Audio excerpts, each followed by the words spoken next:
felicitarlo por la presentación que nos ha traído hoy día, llena de información y cifras precisas, metas, y también llena de esperanza, creo yo, sobre lo que se puede hacer para seguir mejorando la educación. Y digo seguir mejorando porque quisiera comenzar precisamente por el cuadro que nos trae en la página 3, sobre cómo se ha avanzado en los indicadores de comprensión lectora y matemáticas entre los niños del Perú. Y me parece que como telón de fondo vale la pena recordarlo, porque muchas de las intervenciones acá son muy pesimistas. Presidenta, da la impresión de que estamos pésimo, no se ha avanzado nada, y el Perú y los profesores y profesoras peruanas son todos un desastre. Y resulta que la información que nos trae da cuenta de un progreso muy importante en los últimos años. Si tomamos como referencia el primer año para el cual ofrece información el ministro, que es el 2007, y comparamos con el 2017, tenemos que en comprensión lectora hemos pasado de 7%, es decir, 7 de 100 niños entendían lo que leían el año 2007. Y estamos en 35 el año 2017, es decir, un incremento de 5 veces.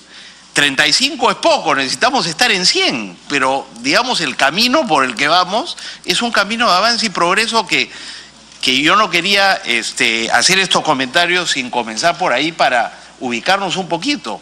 Es decir, tenemos una experiencia en los últimos años que es positiva, a pesar de todas las dificultades. Lo mismo ocurre en matemáticas, hemos pasado de...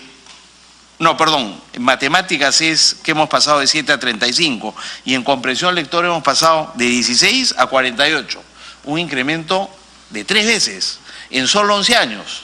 Si pudiéramos mantener ese ritmo, yo creo que alcanzaríamos los resultados, pero claro, cada vez que avanzamos se hace más difícil seguir avanzando. Yo entiendo eso.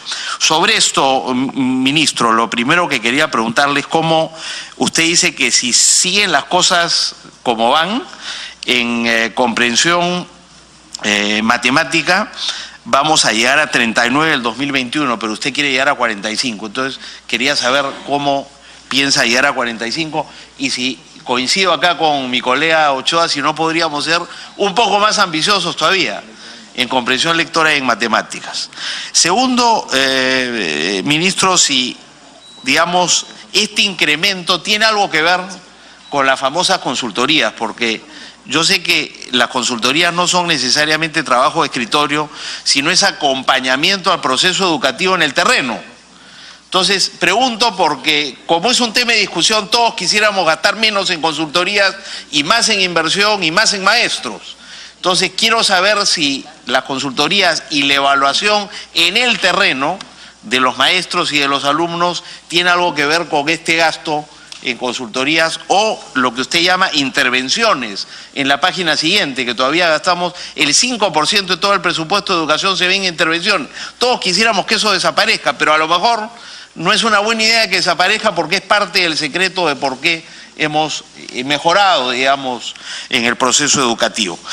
Segundo, me parece bien que el ministro nos invita a legislar sobre escuelas superiores de formación artística y el CINEACE, que son los dos componentes que faltan para terminar, digamos, el diseño de la arquitectura institucional y normativa que requiere la educación en el Perú. Ya tenemos ley de educación, reforma magisterial, universitaria e institutos superiores. Faltaría entonces CINEACE y faltaría, digamos, centro de formación artística. Sobre esto pregunto, porque nosotros acabamos de aprobar una ley por la cual algunas escuelas de bellas artes, ¿no es cierto?, no sé si es el nombre exacto, pasaron a ser universidades. Y lo hicimos en el entendido de que eso estaba en la ley y que solo estábamos, digamos, cumpliendo con la ley. La pregunta es si eso es exacto y si esas hoy universidades serían parte de este sistema superior de formación artística. ¿Cuál es la relación entre una cosa y otra? Segundo, si sobre los CEPROS y los EBAS hay algo que a nivel legislativo sea necesario hacer o eso ya está contemplado. ¿Y dónde es que está contemplado? Porque me parece un componente muy importante de la presentación que usted ha hecho, pero no veo que esté plasmado en las normas que se han aprobado o que están por aprobarse. Y en tercer lugar quería preguntarle, sus metas sobre el licenciamiento son, digamos, muy ambiciosas, 100% de universidades al 2021, 85% formación artística, 50% de las pedagógicas y 60% de las tecnológicas. Esa es responsabilidad, primera pregunta, responsabilidad de SUNEDU, y segundo, si nos puede decir entonces cuál es el ente encargado de licenciamiento para las, digamos, para las superiores que no son universitarias. Tercero, quería preguntarle sobre la relación entre el Gobierno Nacional y las regiones. No se ha dicho nada y sabemos que si el sistema educativo hoy es disfuncional, en parte tiene que ver con el hecho de que las regiones han asumido funciones y el ente rector, que es el Gobierno Nacional, no tiene mayor incidencia en lo que hacen las regiones. Sin embargo, a usted le piden y le reclaman por, digamos, las escuelas en cualquier parte del país, cuando usted no tiene ninguna competencia sobre eso. Ahora, los propios gobernadores regionales han dicho que el proceso de descentralización ha sido demasiado rápido y que ha ido demasiado lejos, que tendría que haber, digamos, un compartir mayor entre el Gobierno Nacional, que es el ente rector, y los gobiernos regionales. ¿Hay ideas sobre esto? Hay quienes dicen que, bueno, por lo menos el ministro debería reunirse una vez al mes con los directores regionales de educación. Lo está haciendo usted, ¿le parece una buena idea? Que el ministro y el presidente podrían participar en el nombramiento de los directores regionales, no solo el gobernador regional, para, digamos, que se sepa también que hay un superior compartido, ¿no es cierto?, a quien le debe explicaciones el director regional de educación, no solo a su gobernador regional, sino también al Gobierno Nacional.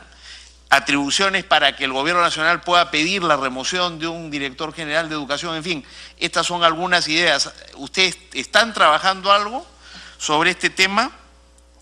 Y por último, termino con esto, que es el tema presupuestal.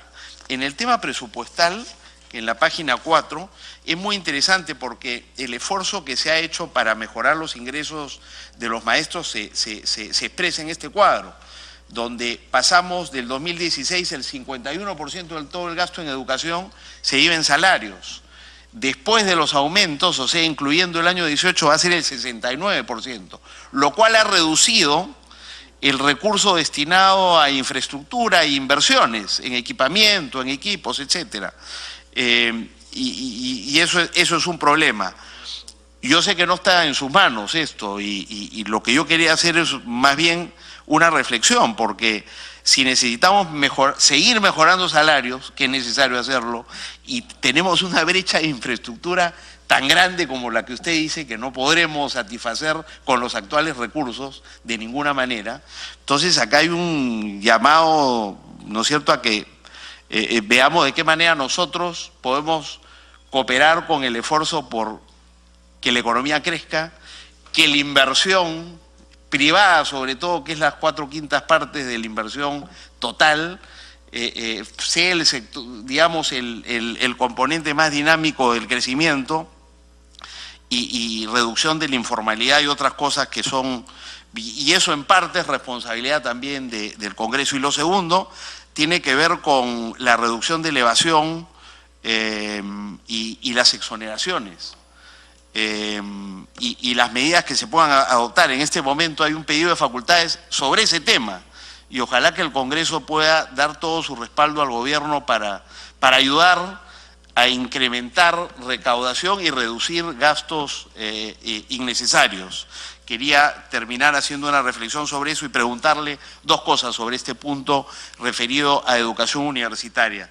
La primera pregunta es: ¿usted está de acuerdo con acabar con las exoneraciones a la inversión privada en educación?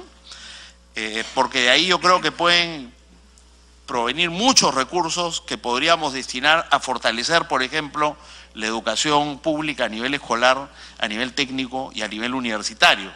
Pasar, digamos, lo que es una exoneración, que no parece ser un gasto, pero en realidad lo es, porque el gobierno deja de recibir esos recursos para pasarlos ahí a donde se necesitan en el sector público. Ya el sector privado ha tenido un beneficio importante durante 25 años. Creo que es el momento de pensar en destinar esos recursos al fortalecimiento de la educación pública. Me interesaría conocer su opinión. Y segundo, yo sé que muchos de los alumnos que están hoy día en las universidades públicas vienen de colegios privados. No tengo la cifra exacta y esa es la pregunta. Si ustedes tienen información de cuántos de los alumnos de las universidades públicas vienen de colegios privados. Y segunda pregunta es, ¿usted estaría de acuerdo que quienes han podido pagar un colegio privado puedan pagar la universidad pública manteniendo, digamos, el nivel de esfuerzo que significaba para la familia tener a un hijo o a una hija en un colegio privado? ¿Por qué no mantener ese compromiso de quienes pueden con la universidad pública? ¿Por qué la universidad pública tendría que subsidiar a quienes han podido tener a nivel escolar acceso a la educación privada? Gracias, Presidenta. Gracias, congresista Costa. Pido autorización para ejecutar los acuerdos tomados en la presente sesión sin esperar el trámite de aprobación del acta. Los señores congresistas que están a favor, bien, por unanimidad. Tiene la palabra el congresista Guillermo Bocángel. Gracias, señora congresista. Me pide una interrupción la colega Karina Beteta. Tiene la palabra la congresista Karina Beteta. Gracias, Presidenta. Voy a ser breve. Sí, sería importante también que el ministro, a través de su presidencia, nos pueda informar todos los mecanismos de indagación respecto a la gestión de la superintendente, en este caso de la SUNEDU, porque en realidad, a mi opinión, fue un fracaso. Se gastaron millones y no se cumplió con el licenciamiento de las universidades públicas, en su gran mayoría, y solamente unas cuantas privadas que obviamente por no pagar ningún impuesto tienen pues para poder mejorar las infraestructuras que no tienen las mismas posibilidades las universidades públicas. Y en la propuesta que hacía el congresista Gino Costa estamos de acuerdo. Creo que los padres que han pagado en el colegio particular en regiones, si es que estuvieran las posibilidades de pagar en las universidades en Lima, ahí habría quizás una investigación a profundidad. Hay que diferenciar que lamentablemente en provincias ha obligado que muchos padres hagan los esfuerzos para que manden a los colegios particulares, y hay que diferenciar cuánto cuesta un pago en un colegio particular en regiones. 200 soles, 300 soles, el más caro llega a 450 soles, a diferencia que en Lima sí pues pagan más de $1000 y qué sé yo. Quizás tendrían que hacer realmente, hacer una indagación y qué alumnos de qué colegio provienen, de colegios particulares. Yo creo que no tendrían inconveniente de pagar en las universidades particulares. De lo contrario, se podría afectar en su gran mayoría a los alumnos que culminan en las regiones en colegios particulares. Solamente eso, señora Presidenta. Gracias, congresista Bocángel. Gracias, congresista Beteta. Puede continuar, congresista Bocángel. Gracias, señora Presidenta. A través de usted saludar al ministro y asimismo a los funcionarios que le acompañan. Importante y felicitar a través de usted, señora Presidenta, la exposición didáctica. Estamos empezando, como se dice, no podemos tener críticas porque usted está iniciando, está mostrando el plan de trabajo que tiene al 2021, están mostrando muchos colegas los resultados que está obteniendo en estos momentos de leyes y de datos y de indicadores que vienen de la gestión anterior del ministro Bessler u otros ministros que emprendieron realmente algunas mejoras, como se dice, ¿no? Empezando, interesante esta diapositiva del tránsito de la educación básica hacia la educación superior tecnológica, desde el colegio, como se dice, y es ahí donde debemos empezar. Y desde el colegio hablamos de terrorismo, pero ¿de dónde viene el terrorismo? El terrorismo siempre viene del campo a la ciudad. Comencemos a preocupar el diagnóstico. Yo he estado cansado de ir a visitar a los ministros, quizás ya no lo haga donde usted, porque igualito sigue con el mismo coordinador, porque el coordinador viene de la época del señor Saavedra y siempre invita a los congresistas que vayan, pero al final nunca, por ejemplo, ha habido algo positivo para Huánuco desde que uno ha ido a solicitar y también a recomendar algunas cosas de cambio que se debe hacer. No podemos mostrar en estos momentos lo que lo harían cualquiera y se han hecho en muchas de estas reuniones, y mi colega Beteta también lo puede decir, el estado de calamidad de la infraestructura física y tecnológica de mi región Huánuco, como también lo han mostrado muchas regiones. Es un trabajo que sí se necesita mucho dinero y estamos nosotros para poder apoyar, quizás para que se hagan los desembolsos o quizás se le asigne más presupuesto porque necesitamos mejora, necesitamos mantenimiento. Si usted ve esa clase de colegios que tenemos, de verdad, me he pasado más de 2 años, que ya vamos a llegar en este congreso, pidiendo aulas prefabricadas. Ya estaba un lote de 29 que creo que ya ojalá se entreguen a colegios que verdaderamente dan pena. Le voy a entregar personalmente yo un CD o enviárselo del estado de muchos colegios realmente en todas mis provincias. Y acá donde usted parte del colegio, cuando hay un conflicto, la mejor herramienta es el diálogo. Empiece a dialogar con los maestros, empiece a dialogar con los docentes universitarios, empiece a dialogar con los docentes de institutos tecnológicos, con las profesoras de los PRONOI. Y hay que reconocer que el gobierno ha dado aumento a todos. Nunca vamos a estar contentos. Mi persona como docente universitario de más de 30 años está en las peores luchas que hemos tenido como docentes universitarios para lograr mucho y hemos arrancado muchas cosas que verdaderamente se necesitaban para el docente universitario, y como también del Congreso apoyamos a todo lo que es en estos momentos al docente de escuela, al tecnológico, y qué bien que usted venga de la parte tecnológica y se esté apoyando también en este caso a los CEPROS. Los CEPROS son para mí muy importantes y lo hemos dicho aquí. Y los CEPROS son los hijos de nadie, no se sabe quién es su papá o su mamá de ellos. O si es el gobierno regional, o si es el Minedo, etcétera. He tenido reuniones, también le voy a pasar, porque siempre hago los videos y las recomendaciones de mi región y sé que pasa esto también en todas las regiones. Muy bien lo que usted dice, el fortalecimiento de estos CEPROS para poder esos auxiliares técnicos y los técnicos. Desde mi formación hace 30 años estuve en un CEPRO. Más de 640 horas participando. Desde ahí empezó mi formación y desde ahí podía ganarme algo, porque hay mucha gente que no ha llegado todavía a la quinto de secundaria, hay mucha gente que necesita, por ejemplo, en lo que es gastronomía, en lo que es vestimenta. Huánuco está lleno todos los años de festividades y faltan gente que borde, que cosa y una serie de conciertos, en máquinas, herramientas de servicio, etcétera. Los institutos tecnológicos fueron considerados 8 institutos de excelencia y ahí estuvo el Aparicio Pomares de Huánuco como otros de otras regiones. Eso también continúelo, fortalézcalo. Es importantísimo hacerlo, pero el fin debe ser que al 2028 o 30, las 26, porque al 21 no se va a llegar ni siquiera con los 8 institutos que se quieren implementar de excelencia. Y eso es importante. En lo que se refiere a las universidades, ya me dieron tiempo, ¿no? Bueno. En lo que se refiere a las universidades es también comenzar a hacer los convenios que tienen. Cuando estuve de autoridad en una universidad se lograban fortalecer las capacitaciones a los niños de los colegios agropecuarios, a los colegios industriales, los convenios con universidades o con institutos, para que los docentes y también los estudiantes puedan alimentarse si no cuentan con las herramientas, los equipos, los laboratorios necesarios para que puedan fortalecer estos niños que ya salen en el 4º, 5º de secundaria en los colegios técnicos agropecuarios e industriales. Muy rápido, yo sí felicito la exposición, ahora ya va a pasar de la etapa de la razón a la etapa de la percepción, de la operacionalización, de hacer lo que quiere. Contará con el apoyo de mi persona y quizás de todos los congresistas, siempre y cuando vaya en esa senda el logro de metas que tiene que hacer.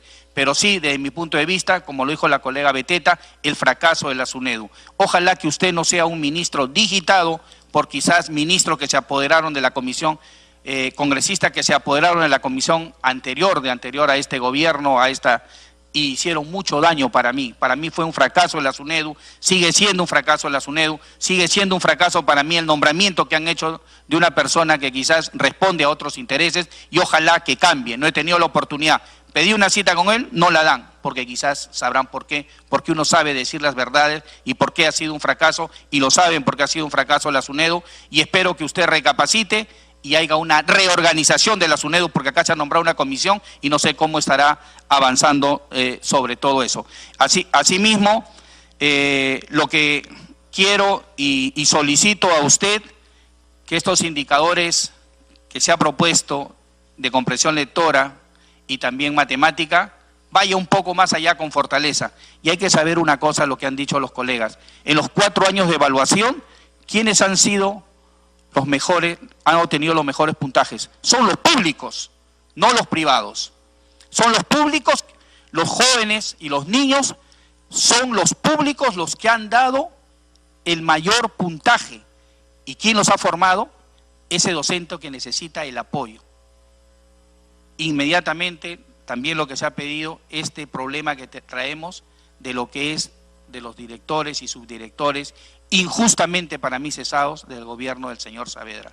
Tomarlo presente y desearle muchos éxitos, señor ministro, a todo su equipo, a lo que está conformando. Vamos a aceptar lo que está haciendo usted. Se habla mucho de que está regresando gente del anterior gobierno, etcétera, pero sin embargo usted será el responsable de llegar a lo que dijo el presidente Vizcarra: la educación es primero, y lo que dijo el premier, que el futuro de nuestros niños y jóvenes depende de la educación que estemos dispuestos a darles. Son ellos quienes con su esfuerzo, ideas, inventiva y conocimiento impulsarán la economía y el desarrollo de nuestro país. La educación es primordial y el país depende de la educación, y usted está al mando de esa gestión. Le auguro los mejores éxitos y pronto, creo que en meses, no iremos en 2, 3, 4, 5 meses, esperemos ver esos frutos y los cambios y combatir esa corrupción que todavía está enquistada en su ministerio. Muchas gracias, señora presidenta, a través de usted al ministro de Educación. Gracias. Gracias, congresista Bocángel. Tiene la palabra el congresista Hilberto Curro. Gracias, presidenta. Y a través suyo saludar al señor ministro y al equipo que lo acompaña.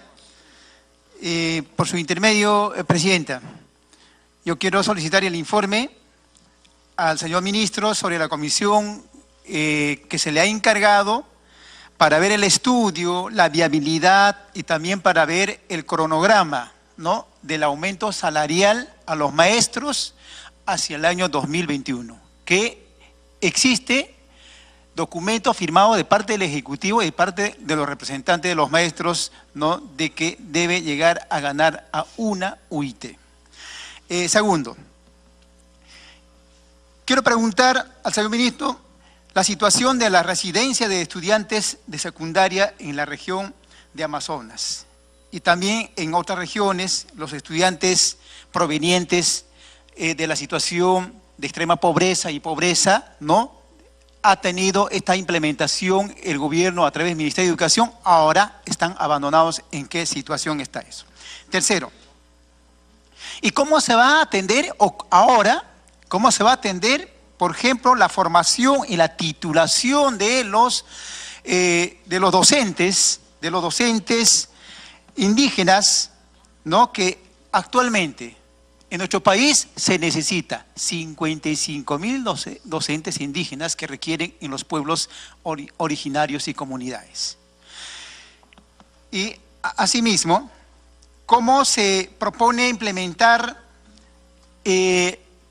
la reforma educativa referente a la formación profesional en los institutos pedagógicos y tecnológicos?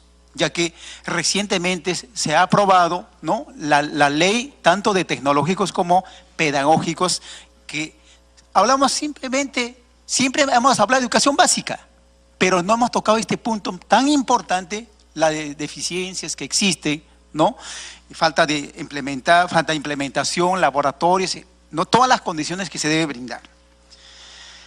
Otro de los casos de que también se le está quitando la oportunidad tanto a directores como docentes de poder trabajar de acuerdo a su creatividad.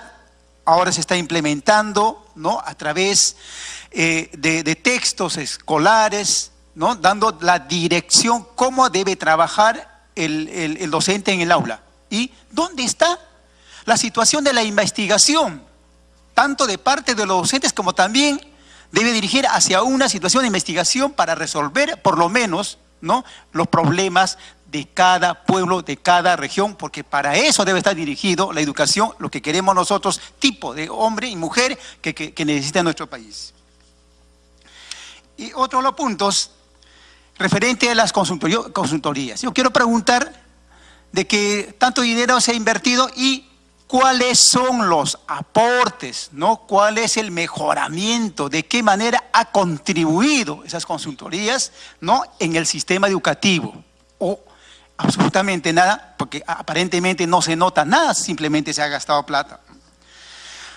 Otro punto, caso de la educación especial. De la educación especial siempre estamos manifestando en ese sentido, de que un docente a su cargo tiene como 10 o 15 niños con diferentes discapacidades, ¿no?, especiales. Hay autismos, hay sordera, síndrome de Down, todo eso, y solamente un docente. Entonces, ese es algo que no alcanza a atender cada realidad. Inclusive padres de familia vienen ahí colaborando, ¿no? Y otro caso de las aulas prefabricadas. Hay diferentes realidades. Aulas prefabricadas vienen cayéndose. En la costa, ¿cómo va a soportar? Porque a veces, ¿no?, en forma genérica se han construido, ¿no?, como para determinadas zonas en la costa con tremenda calor, no pueden soportar. Y otro de los problemas de las aulas prefabricadas es la falta que realmente necesitan instituciones de urgencia, pero la respuesta simplemente es espera, ¿no? Eso. A ver, caso de la corrupción. Esto prácticamente se ha generalizado hasta en órganos descentralizados, en las direcciones regionales de educación, en las UGELs, hasta instituciones educativas. Hablando por un caso, nada más, de la UGEL, ¿no?, de Comas, viene alquilando un local que cuesta 20.000 soles mensuales teniendo local, teniendo ahí, ¿no? Entonces, ¿a quién favorece eso? ¿Y cuál es el asunto de esta situación, ¿no?